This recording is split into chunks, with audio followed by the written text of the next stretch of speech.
The first sensation Marcus Chen experienced wasn't sight or sound, but cold. Bone-deep, penetrating cold that seemed to have settled into his very DNA during the long sleep.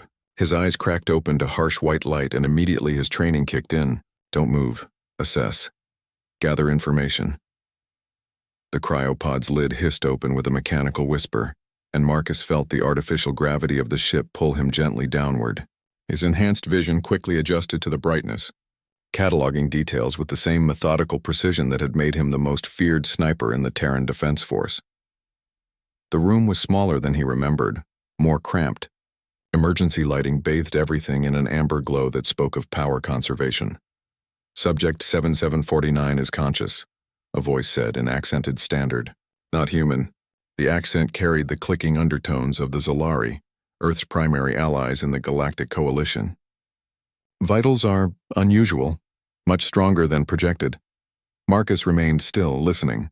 Through his enhanced hearing, he could detect at least 6 heartbeats in the room, 5 of them running at the rapid pace typical of Zalari under stress. The 6th was human.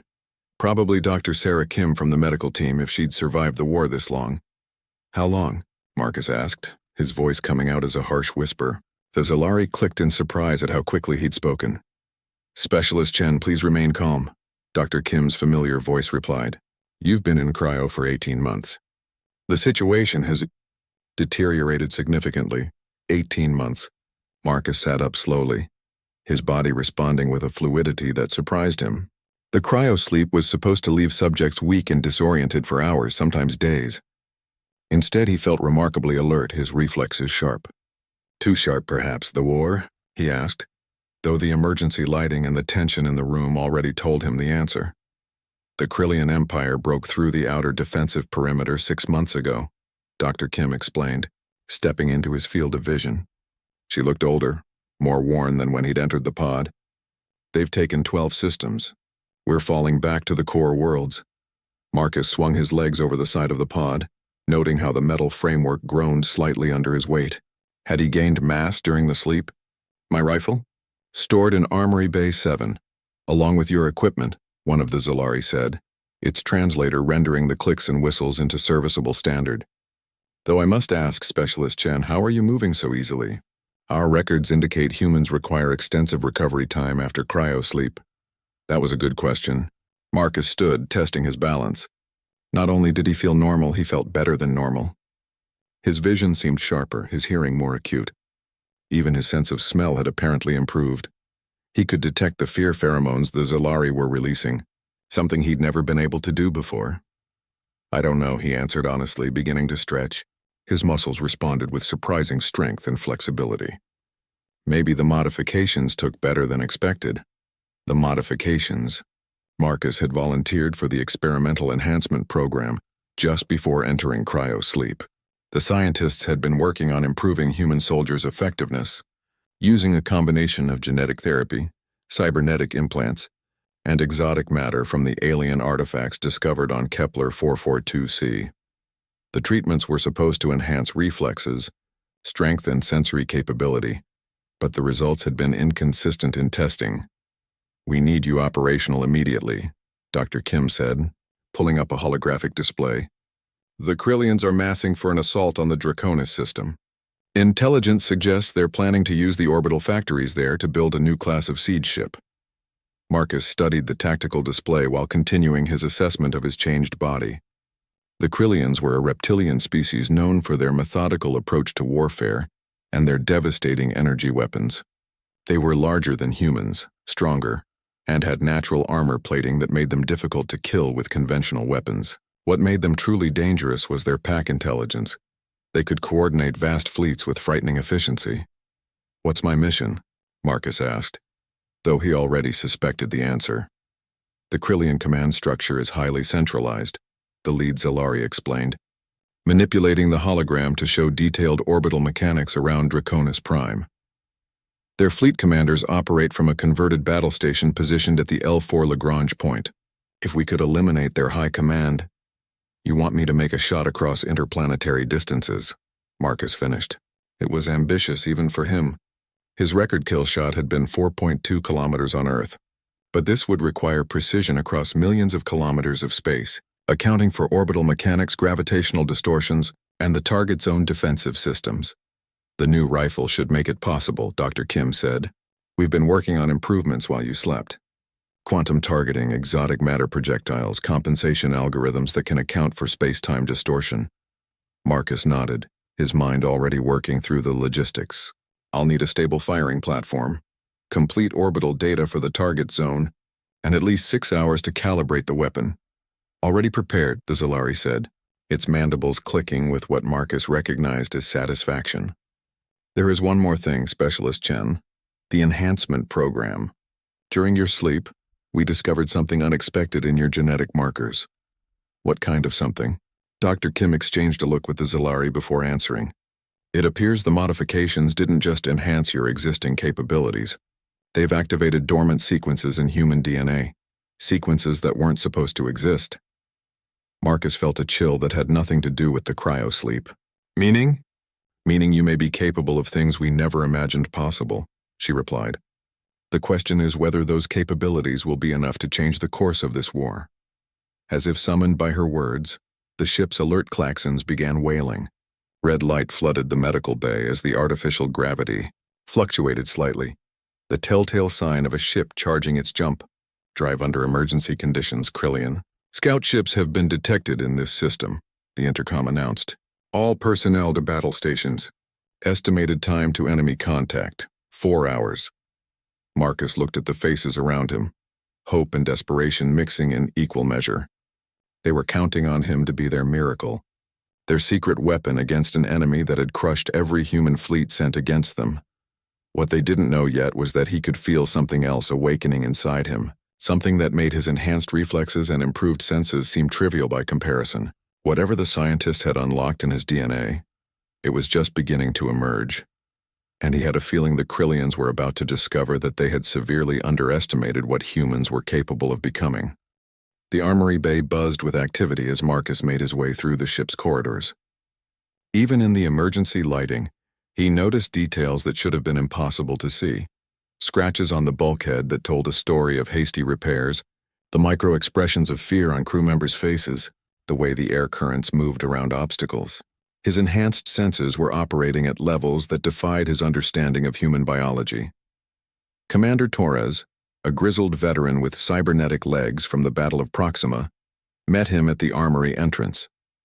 Specialist Chen, good to have you back. Though I'll be honest, the situation's worse than anything we briefed you on before the sleep. Marcus nodded, studying the man's face. Torres was exhausted, pushed beyond normal human limits. The stress lines around his eyes told of months without proper rest, and the slight tremor in his hands suggested combat stimulants. How bad? See for yourself, Torres said, leading him through rows of weapon lockers to a secured section at the back. The Krylians aren't just better equipped than we thought. They're smarter. Their tactics adapt faster than our strategists can counter. The secured area opened to reveal Marcus's custom rifle, but it had been extensively modified. The weapon was longer now, nearly 2 meters of exotic alloys and quantum processing equipment. Energy conduits ran along its length, pulsing with soft blue light. We call it the Longshot Mark 7, Torres explained. Quantum targeting system, gravitational compensation, and projectiles made from compressed, strange matter.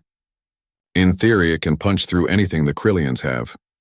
Marcus picked up the rifle and immediately felt something wrong. The weapon was heavy, at least 60 kilograms, but he lifted it effortlessly. Torres noticed his surprise. The rifle's been calibrated for enhanced humans, the commander said carefully. Normal soldiers can't even hold it steady. But according to your medical readings, I can handle it, Marcus interrupted, shouldering the weapon. It felt perfectly balanced, as if it had been made specifically for his body. Which he realized it probably had been. What's the tactical situation? Torres activated a holographic display that filled the space between them. The Kryllian fleet approaching Draconis consists of 47 capital ships, including their new siege platforms. Each siege ship can crack a planetary crust in hours. If they take the orbital shipyards, they'll be able to produce dozens more. Marcus studied the formation, his enhanced mind processing the tactical data at incredible speed. They're protecting something specific. Look at the escort pattern around the command battle station. You can see that just from the overview? Torres asked, manipulating the display to show more detail. Our tactical computers took 6 hours to identify that pattern.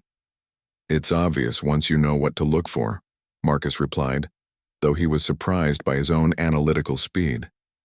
They're carrying something valuable, probably prisoners or intelligence data. What he didn't say was that he could somehow sense the emotional resonance from the display, as if the fear and desperation of captured humans was bleeding through the quantum data stream. That should have been impossible, but then again, everything about his condition seemed to be pushing past the boundaries of possibility. The shot itself is the bigger problem, Torres continued. You'll be firing from the observation deck of Research Station Alpha 7, positioned in Draconis's asteroid belt. The target will be at maximum range, 4.2 million kilometers, and moving in an evasive pattern. Marcus ran the calculations in his head, factoring in orbital mechanics, gravitational lensing, and the target's probable evasion protocols. The math was staggering in its complexity, requiring computational power that should have been beyond human capability, yet he found himself visualizing the shot trajectory with crystal clarity. I'll need 3 hours with the targeting computer, he said, and complete sensor data on local gravitational anomalies. Already prepared, Torres replied. But Marcus, there's something else you need to know. The Cryllians have been studying human tactics. They know about your reputation. The commander pulled up another display, this one showing intercepted Cryllian communications.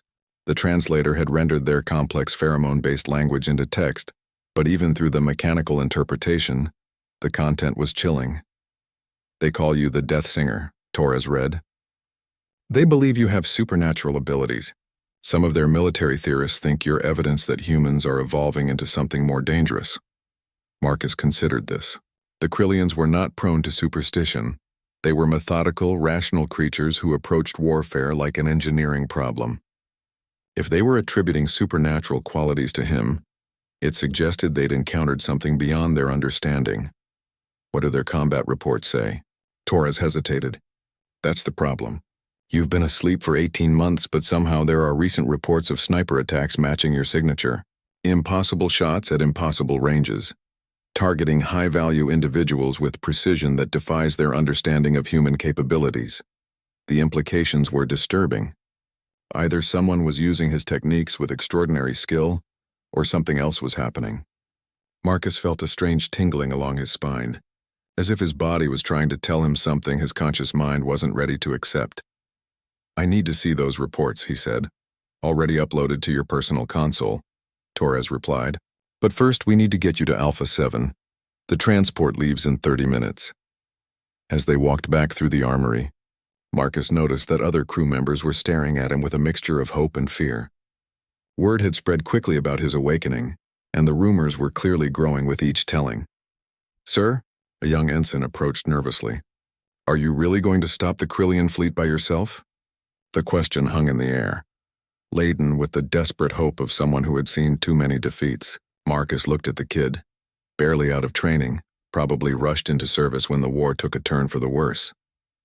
I'm going to do my job, Marcus replied simply. That's all any of us can do. But as he said it, he felt that strange sensation again, stronger this time. It was as if something vast and powerful was stirring within him, something that had been dormant until the cryosleep, and the genetic modifications had awakened it. The feeling was both exhilarating and terrifying. The transport ship was a fast courier vessel, built for stealth rather than comfort.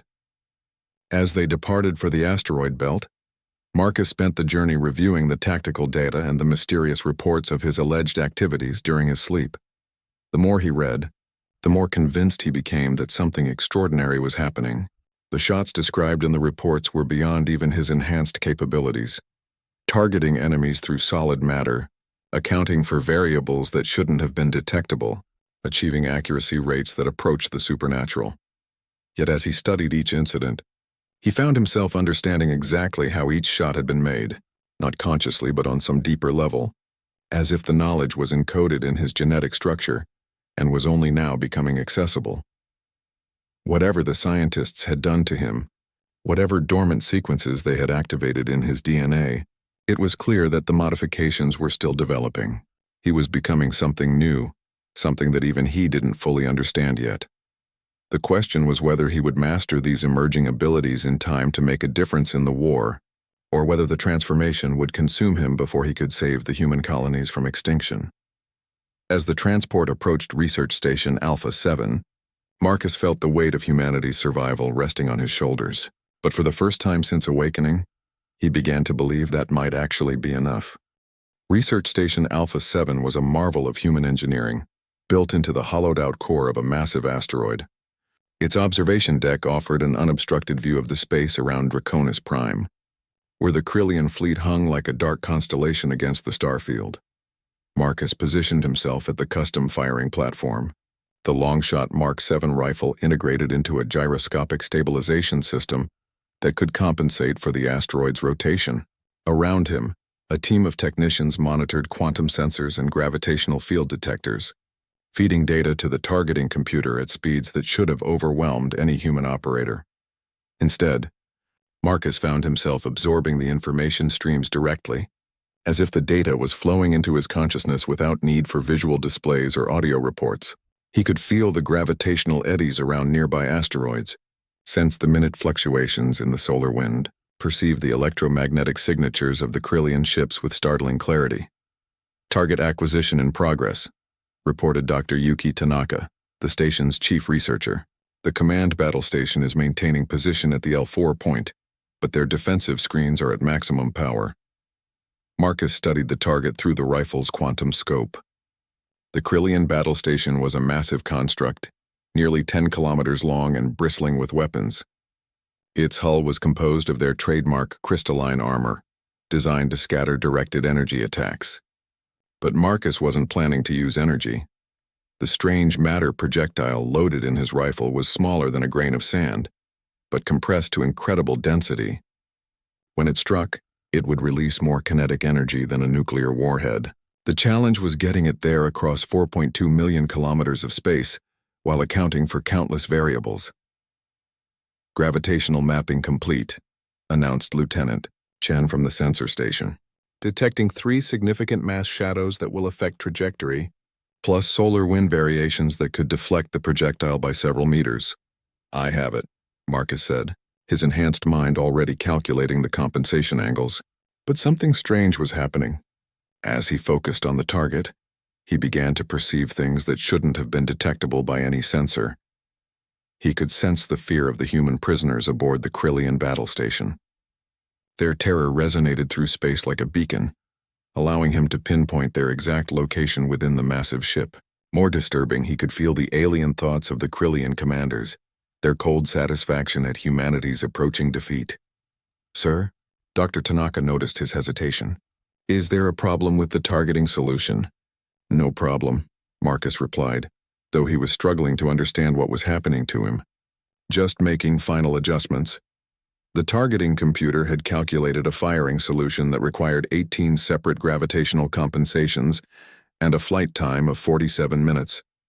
It was the most complex shot ever attempted by human forces, pushing the boundaries of what was physically possible.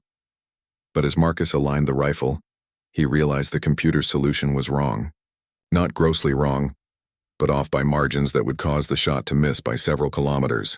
His enhanced senses were detecting gravitational anomalies that the instruments couldn't register, minute variations in spacetime that would deflect the projectile. Computer shows green for firing solution, Dr. Tanaka reported. All stations report ready. Marcus made a decision that defied all his training. He ignored the computer's calculations and adjusted his aim based on what his impossible senses were telling him. The change was subtle, a shift of less than 1,000th of a degree, but he knew it was correct with absolute certainty. Firing, he announced, and squeezed the trigger. The long-shot Mark 7 discharged with barely a whisper, the exotic matter projectile accelerating to a significant fraction of light speed in microseconds. The rifle's recoil dampeners absorbed most of the kinetic feedback, but Marcus still felt the weapon's power like a physical blow. Now came the waiting. At the projectile's velocity, it would take 47 minutes to cross the space between the asteroid belt and the L4 point. 47 minutes to discover whether his impossible intuition had been correct. Projectile is running true, reported the tracking station. No deviation detected, but Marcus was no longer paying attention to the instruments. Something unprecedented was happening to his consciousness. As the projectile raced toward its target, he found that he could follow its progress directly, as if part of his awareness was traveling with it through space. This was beyond any enhancement the scientists had planned. No human technology could establish a quantum link across interplanetary distances, yet he could perceive the projectile's environment as clearly as if he were physically present. He felt it pass through micrometeor clouds, sensed the gravitational tugs of distant planets, experienced the subtle deflections caused by magnetic field fluctuations.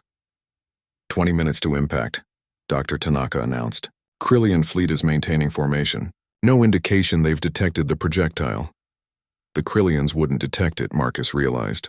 The strange matter projectile was too small and moving too fast for their sensors to track. They would have perhaps a few seconds warning before impact, not enough time to evade or raise additional defenses.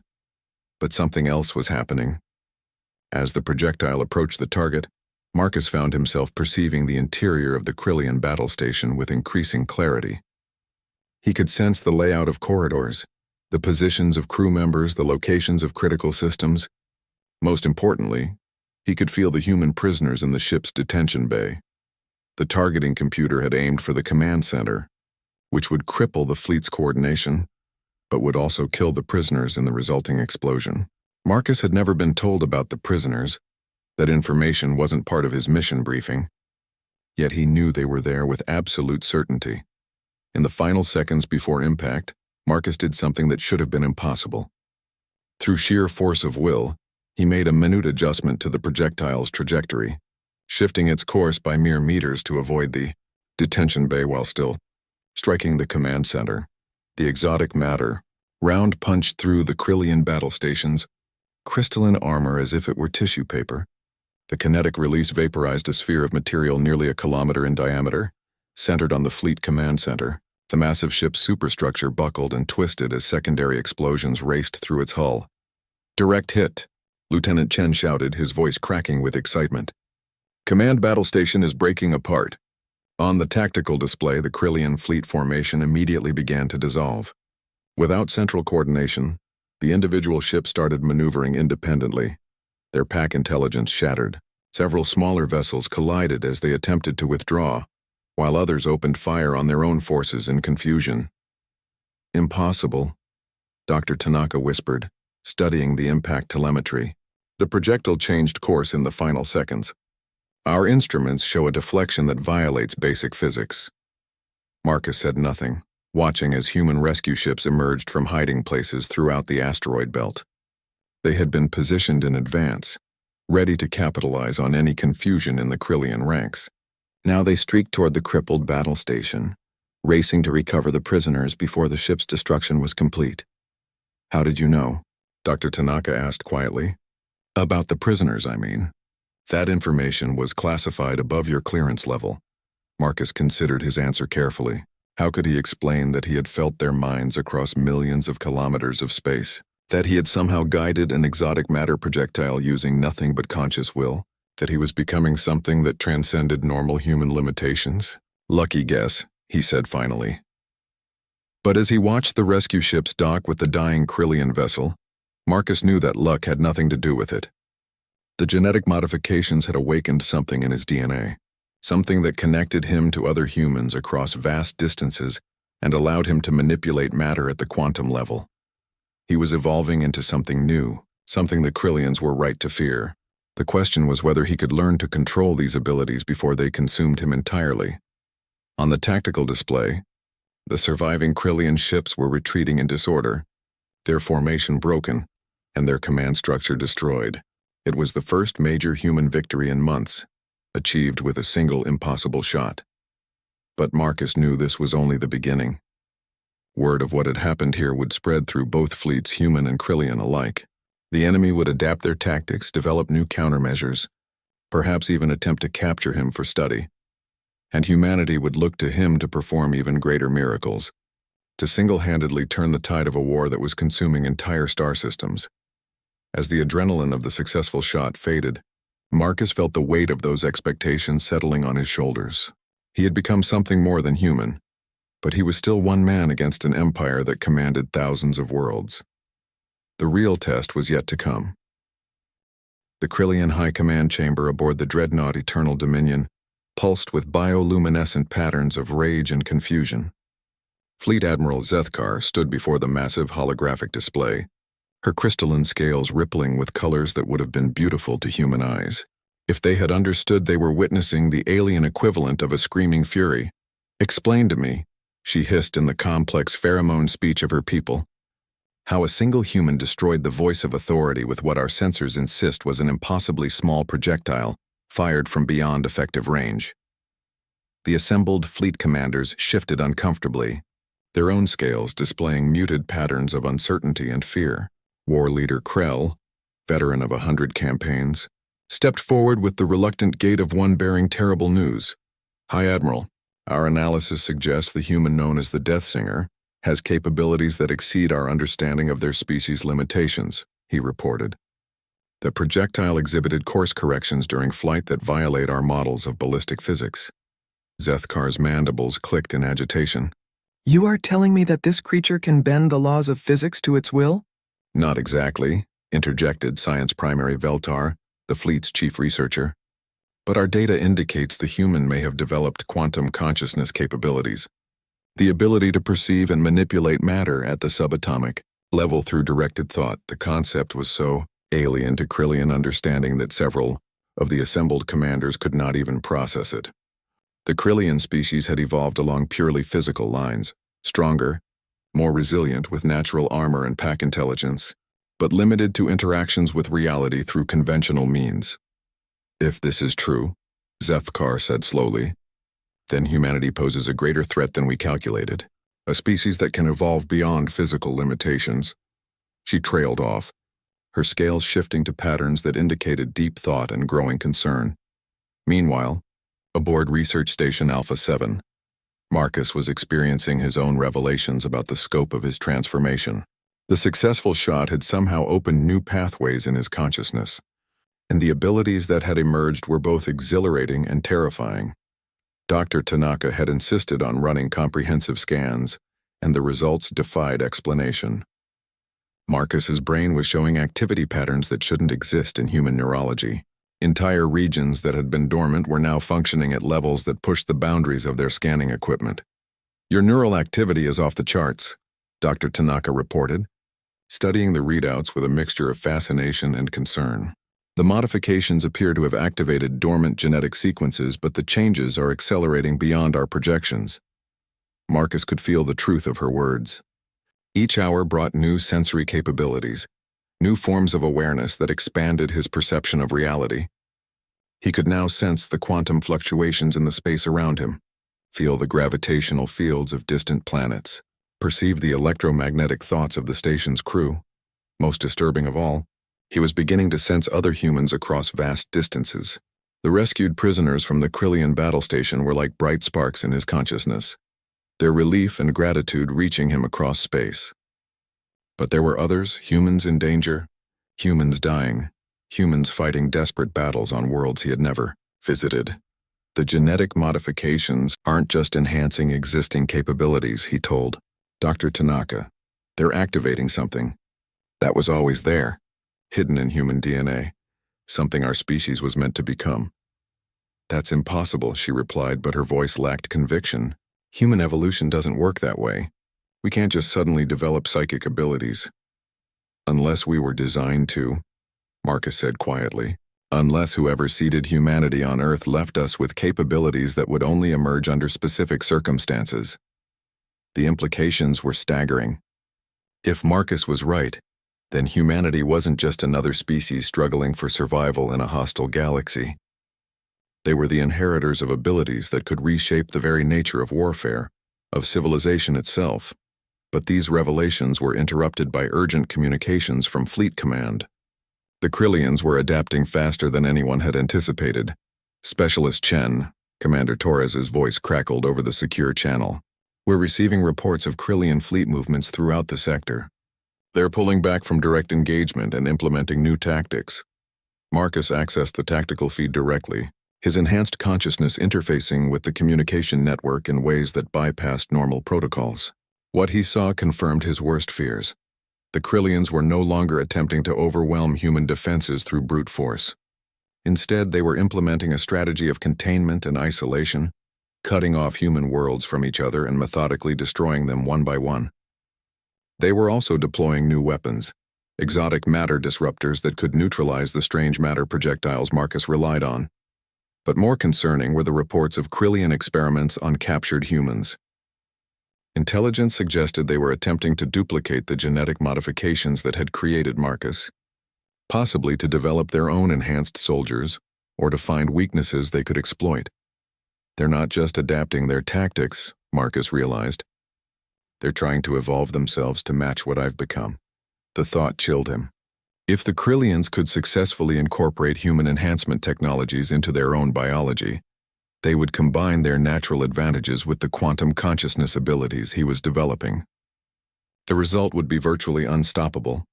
"Sir," Dr. Tanaka interrupted his thoughts, "we're receiving a priority transmission from Earth Command. They want you to report to the flagship immediately." Marcus felt a spike of unease that had nothing to do with military protocol. Through his expanding awareness, he could sense the intentions of the people calling him home. Fear dominated their thoughts. Not fear of the enemy, but fear of what he was becoming.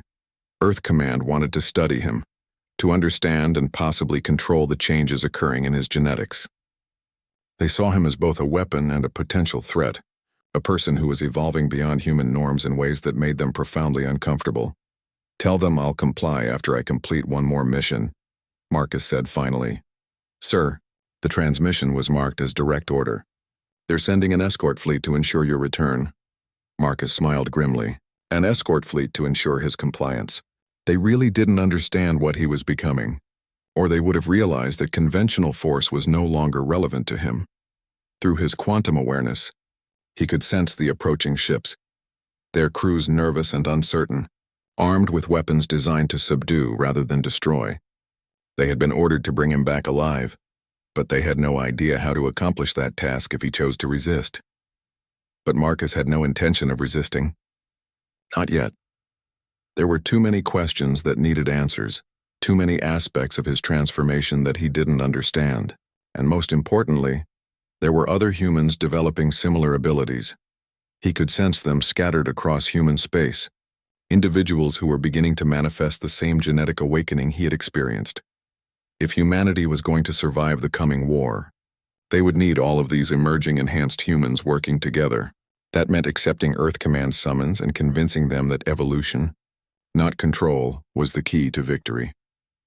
As he prepared to leave Alpha 7, Marcus took one last look at the tactical displays showing Krillian fleet movements. The enemy was adapting, learning, preparing for a new phase of the war. They had recognized that humanity was changing, becoming something more dangerous than they had anticipated. The question was whether the human leadership would be wise enough to embrace that change, or whether they would try to suppress it out of fear of losing control. Marcus suspected he was about to find out which path humanity would choose, and if they chose wrong, he might have to consider whether saving the human species was worth defying the human government. The war was entering a new phase, one where the greatest battles might not be fought between humans and aliens, but between what humanity was and what it was destined to become.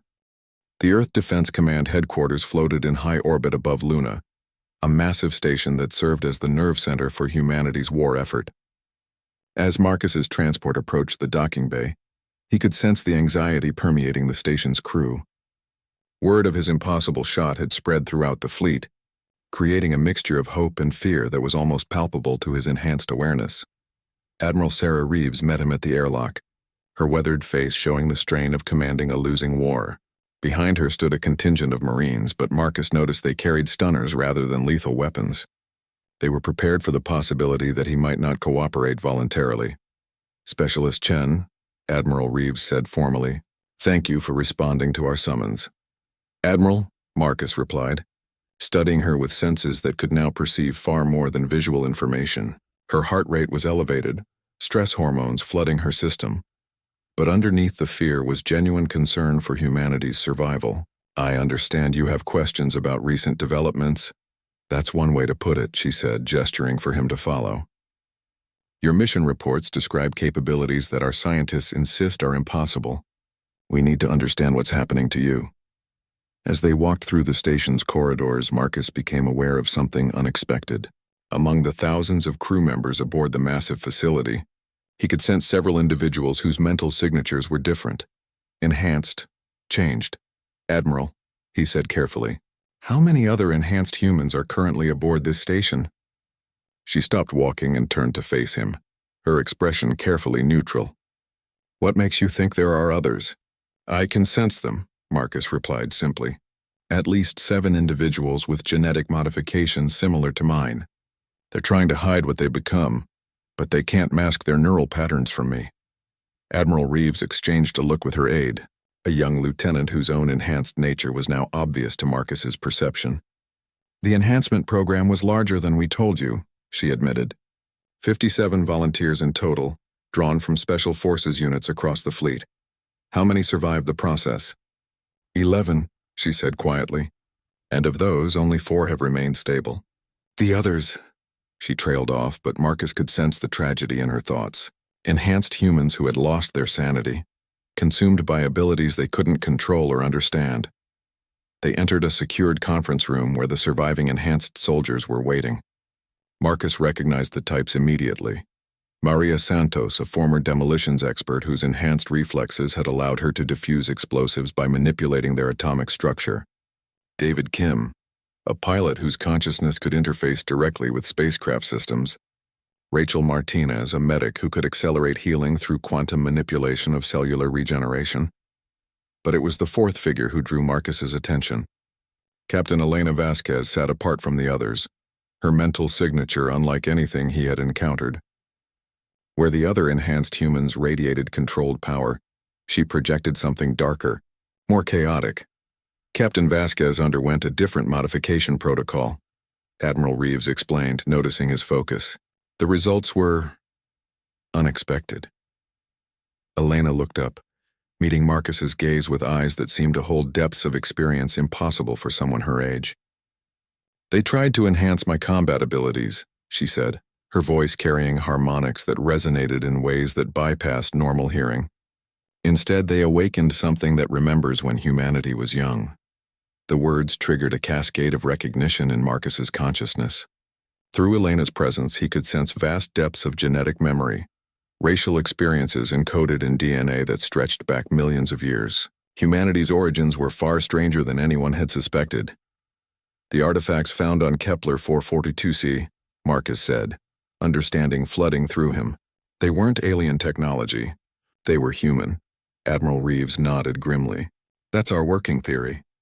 Prehistoric human civilization, possibly predating our species' presence on Earth. The enhancement process appears to be activating dormant genetic codes left by our ancestors." "But why now?" asked David Kim. "Why are these abilities emerging during this particular war?" The answer came to Marcus with crystalline clarity. "Because we're facing extinction. The genetic triggers were designed to activate when humanity needed to evolve or die." Before anyone could respond, the station's alert klaxons began wailing. The artificial gravity fluctuated as massive engines came online, and the lights shifted to combat configuration.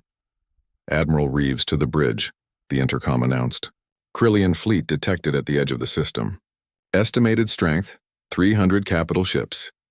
The largest Cryllian force ever assembled was approaching Earth's home system. Through the station's sensors, Marcus could perceive the enemy formation, a vast armada that dwarfed anything humanity could field in response.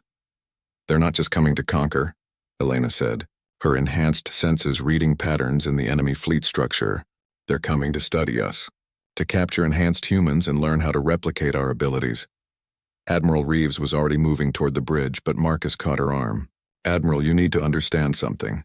Fighting this battle conventionally will result in total defeat.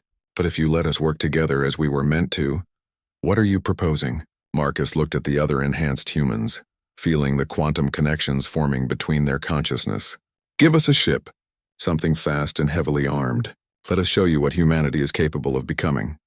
The Admiral hesitated, clearly torn between desperation and caution, but as reports flooded in of the approaching Cryllian armada, the choice became clear.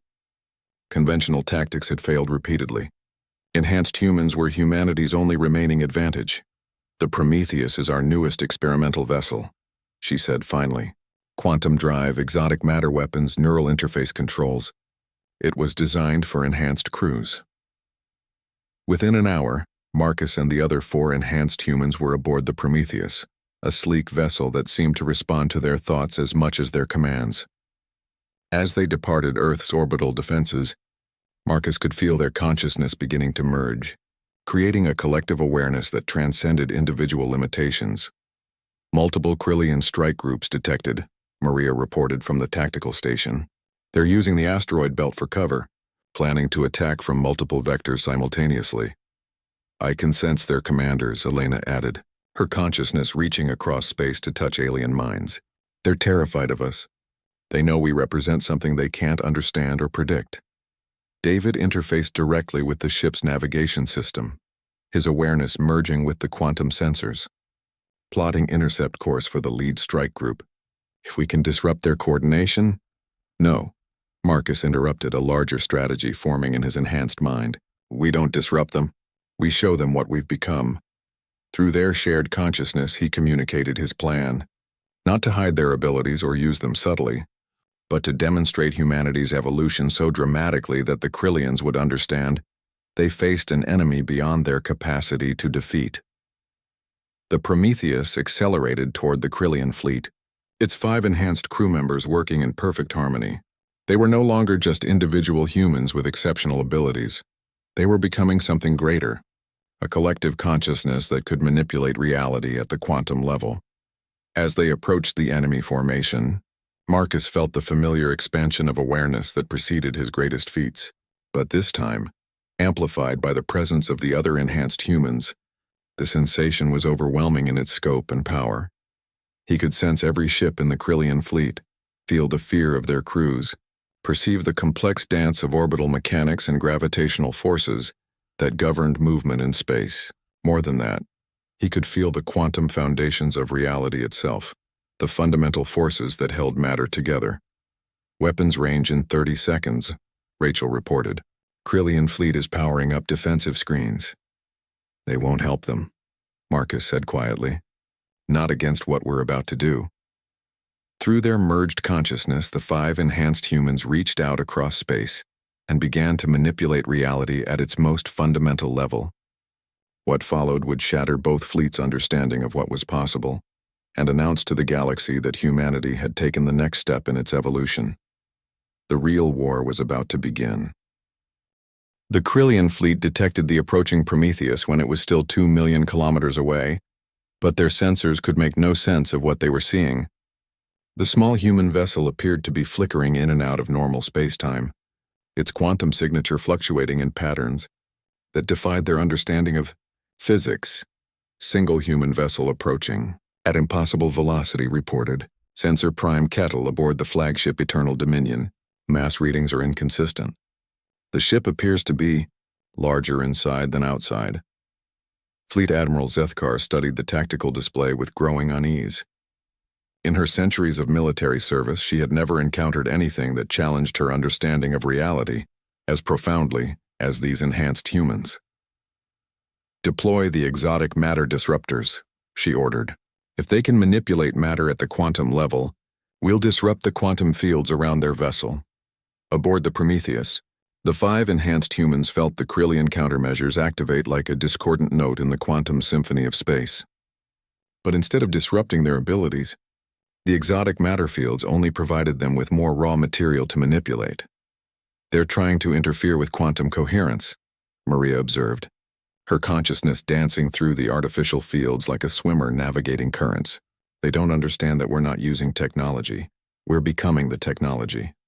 Marcus felt Elena's deeper awareness flowing through their shared consciousness, bringing with it fragments of racial memory that stretched back eons. Images flashed through their collective mind. Vast human civilizations that had spanned galaxies. Beings of pure consciousness that could reshape reality through will alone. The gradual decline and forgetting that had reduced humanity to a single world orbiting an unremarkable star. "We were never meant to be limited to physical form," Elena whispered, her voice carrying harmonics that resonated in dimensions beyond normal space. "The genetic codes they activated, they're not enhancements. Their remembrances. Through David's interface with the ship's systems, they could perceive the entire Cryllian fleet with startling clarity. 300 capital ships arranged in a complex formation designed to maximize their firepower while minimizing their vulnerability to conventional attack. But the Cryllians had planned for conventional warfare, not for what the enhanced humans were about to demonstrate. Beginning the demonstration, Marcus announced, both to his crew and to the human fleet that was watching from a safe distance. What happened next would be remembered in military academies for centuries to come. The 5 enhanced humans aboard the Prometheus reached out with their collective consciousness and began to manipulate the fundamental forces that held the universe. Together, space itself became their weapon. The first Cryllian ship to experience their power was a heavy cruiser positioned at the edge of their formation.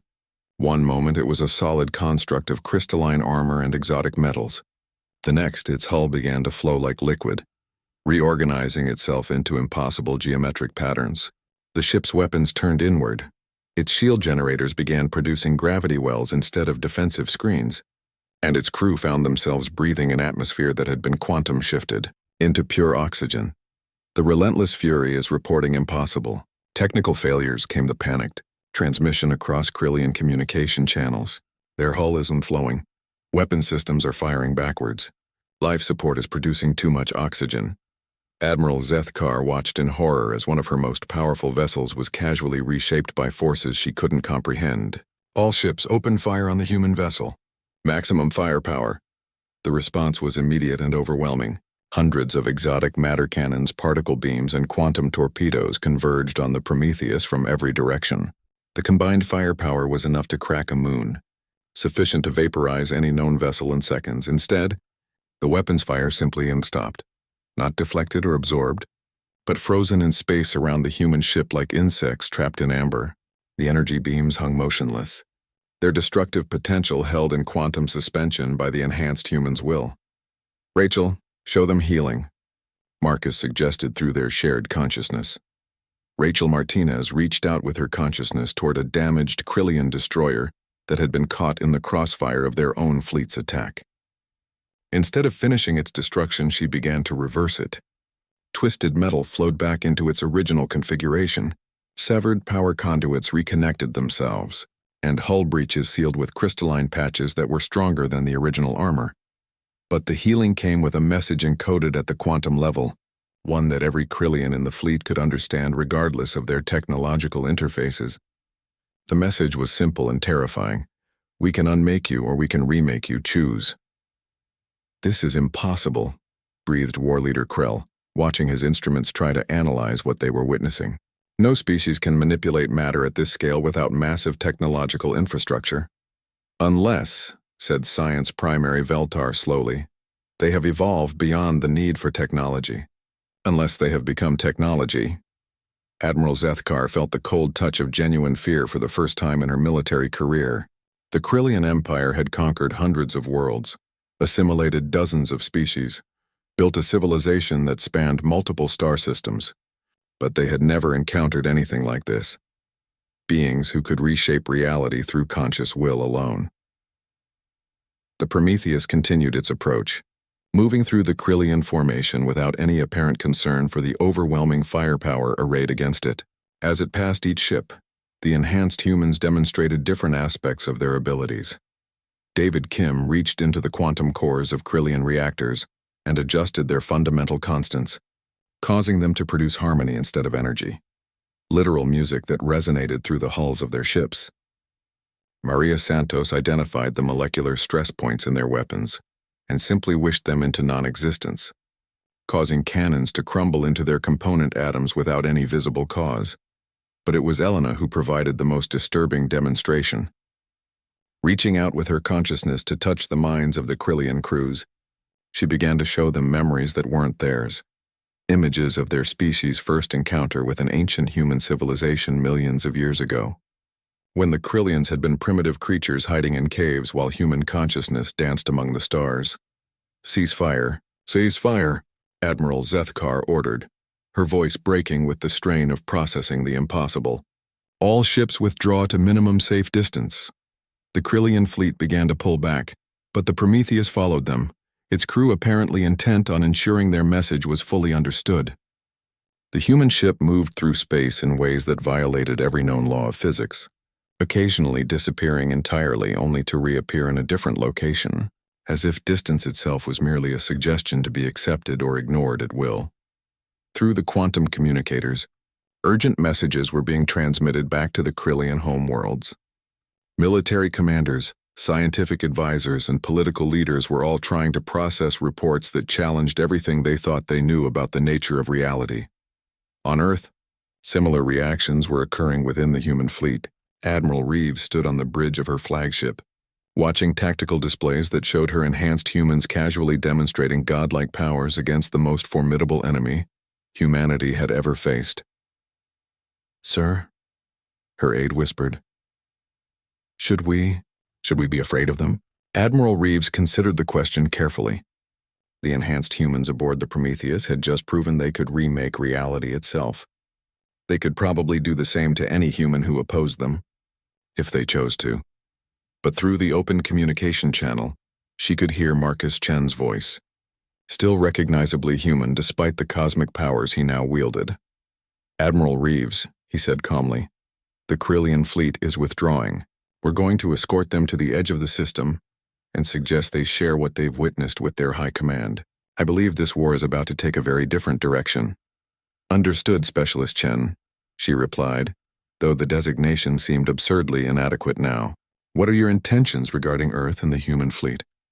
There was a pause, and Admiral Reeves could sense profound communication occurring at levels beyond normal speech.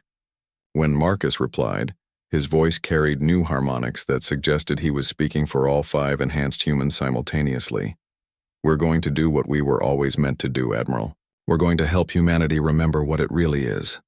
As the Prometheus escorted the terrified Cryllian fleet toward the system's edge, Admiral Reeves realized that the war was effectively over, not through military victory or negotiated peace, but through a demonstration of power so overwhelming that further conflict had become meaningless. Humanity had revealed its true nature, and the galaxy would never be the same. Had transformed in ways that no one could have predicted. The Cryllian Empire had not collapsed, but it had fundamentally changed its relationship with reality. Their scientists were no longer developing weapons of war, but tools of understanding, desperately trying to comprehend the implications of humanity's revealed nature. Marcus Chen stood in the observation deck of the newly constructed Consciousness Research Station, orbiting Earth at the Lagrange point where humanity's future was being carefully planned. Through the transparent aluminum viewport, he could see ships from dozens of species arriving daily, not as conquerors or refugees, but as students. "The Andromedans want to establish a permanent embassy," Elena reported, her consciousness interfacing directly with the station's communication systems. "Their collective intelligence is fascinated by individual consciousness developing quantum coherence." "And the hegemony?" Marcus asked, referring to the multi-species alliance that had been formed in response to the Cryllian expansion. "They're requesting mediation assistance for their territorial disputes," David replied from across the room, where he was simultaneously managing 17 different diplomatic negotiations through quantum communication channels. "Apparently, when you can reshape matter with your thoughts, traditional concepts of borders become somewhat irrelevant." It had been a difficult transition. The revelation that enhanced humans could manipulate reality at the quantum level had initially caused panic throughout human space. Governments had demanded control, militaries had planned contingencies, and philosophers had questioned whether humanity was still human. But Marcus and his fellow enhanced individuals had chosen a different path. Instead of dominating or hiding, they had begun teaching, not the techniques, those required genetic modifications that were still poorly understood, but the philosophy behind them. The understanding that consciousness was not separate from reality, but a fundamental aspect of it. "Admiral Reeves is requesting an update on the Outer Rim situation," Maria announced, her awareness monitoring dozens of ongoing crises simultaneously. "The enhanced humans we deployed there have successfully mediated the conflict between the Tau Cetians and the Rigel Consortium. The Outer Rim situation had been their first major test. A century-old territorial dispute between 2 aggressive species had been escalating toward full-scale war when enhanced humans had arrived to offer mediation. Within days, the conflict had been resolved not through force or negotiation, but through a fundamental shift in how both species understood their relationship with space and resources. When you could manipulate matter at the quantum level, scarcity became a choice rather than a limitation. Rachel has finished establishing the healing centers on Proxima Centauri, Elena added. The radiation damage from the Cryllian bombardment has been completely reversed. The ecosystems are actually healthier now than they were before the attack. Marcus nodded, though his attention was focused on something else. Through his expanded consciousness, he could sense the awakening of more enhanced humans throughout the galaxy. The genetic modifications were no longer necessary. Proximity to those who had already awakened seemed to trigger the dormant sequences in others. Humanity was evolving, not through technology or external intervention, but through the simple act of remembering what it had always been capable of becoming. Sir, came a transmission from Earth Command. We're receiving a priority communication from the Cryllian High Command. Admiral Zethkar is requesting a face-to-face meeting. Marcus smiled. He had been expecting this. Through his quantum awareness, he had been monitoring the changes occurring within Cryllian society. Their rigid hierarchical structure was beginning to dissolve, as individual Cryllians started to question the nature of consciousness and identity. Some were even beginning to show signs of enhanced awareness themselves, not through genetic modification, but through exposure to the quantum fields generated by human consciousness. Tell Admiral Zethkar that I'll meet her on neutral ground, Marcus replied. The research station at Wolf 359 should suffice. 2 days later, Marcus found himself face-to-face with the Cryllian Admiral in a conference room that overlooked the stellar nursery of Wolf 39. Zethkar looked different than she had during their previous encounters. Her crystalline scales showed patterns of contemplation rather than aggression, and her posture suggested curiosity rather than hostility. Death Singer, she said in her people's complex harmonic language, which Marcus now understood perfectly without need for translation. I have come to ask a question that my species has never needed to ask before. What question is that, Admiral? How do we become more than what we are? Marcus studied her for a long moment, reading the quantum patterns of her thoughts. Zethkar was genuine in her inquiry, driven not by military necessity but by a profound existential awakening that was spreading through her species. You don't become more, Marcus replied. You remember what you always were. Consciousness is not limited to any particular form of matter. Your people, like mine, like every sapient species in this galaxy, carry the potential for quantum awareness within your neural structures. But your species has awakened this potential while ours remains dormant. Why? Because we faced extinction, Marcus said simply. The genetic triggers that activate enhanced consciousness only emerge when a species confronts the absolute necessity of evolution or death. Your people have been too successful, too dominant. You've never needed to transcend your limitations. Zethkar's scales rippled with patterns that indicated deep thought. And now? Now that we have seen what consciousness can become, now you have a choice, Marcus replied. You can continue as you have been, ruling through force and expanding through conquest. Or you can join the awakening that's spreading through the galaxy. And if we choose awakening, what becomes of the Cryllian Empire? Marcus gestured toward the viewport where stars were being born in brilliant cascades of light and energy. Empires are constructs of scarcity and limitation. When consciousness expands beyond those boundaries, the need for dominance disappears. You become something greater, not Cryllian or human or any single species, but part of the universal awareness that connects all conscious beings. 6 months later, the first Cryllian enhanced consciousness emerged on their homeworld of Kethmar. Within a year, the transformation was spreading exponentially throughout their territory.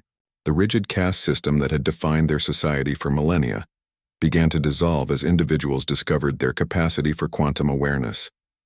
Similar awakenings were occurring throughout the galaxy. The Andromedans, already a collective intelligence, found their group consciousness expanding to encompass quantum manipulation. The crystalline beings of the Vega system discovered they could reshape their silicon-based bodies at will.